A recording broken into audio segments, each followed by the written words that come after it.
magandang araw sa inyo lahat. Bali, share ko lang yung ano ko. Yung ginawa kong LiPo4 battery na 12 volts pang motorcycle.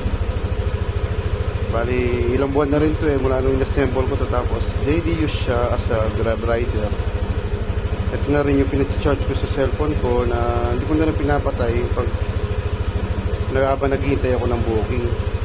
Bali ngayon, since mahina na yung battery ng Aerox ko, kinuha ko siya doon sa motor ko na YTX. Ayun yung YTX. Tapos ininagay ko muna siya dito sa Aerox. Ayun yung kanyang reading ngayon. Yan ang kinaganda sa sa LiPo4 na battery. Pwede mo siyang lagyan ng voltmeter. Kasalo ko yan, full charge siya. 14.4, 14.3.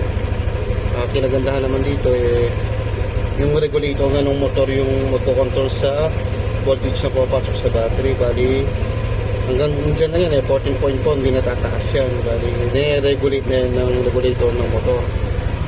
Ito naman yung reading sa kanyang panel. Bali all goods naman to. Bali pinaplan ko na rin na palitan yung battery nitong Aerox ng LiPo4. Ito yung dati niyang battery. Bali nakapagpalit na rin pala ako ito, hindi na ito yung stock.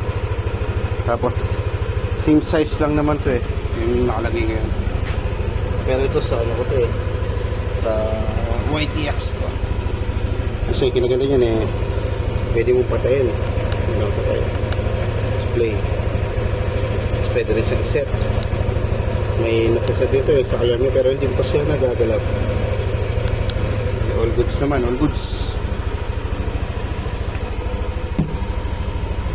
Ilang buwan na rin yan nagagamit, araw-araw nagagamit, araw-araw na ano, pero yung kinaganda sa LiPo4, mataas kasi yung depth of discharge ng 80%.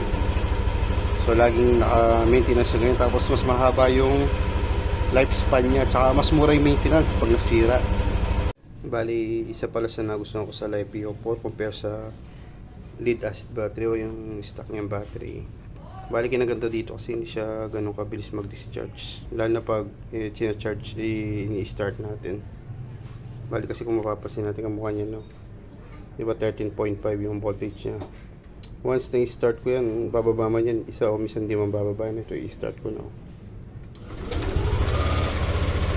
Bumaba siya isa lang. Yan yung isa sa kinaganda ng LiPo4 battery. Mataas kasi yung ano niya, yung charge power niya.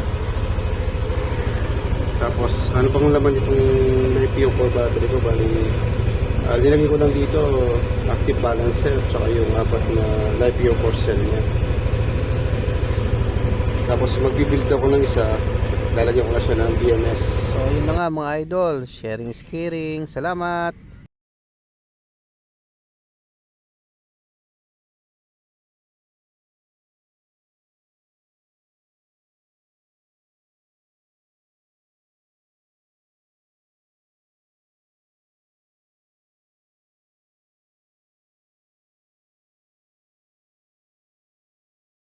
Yun lang mga Lodi, share lang. Salamat.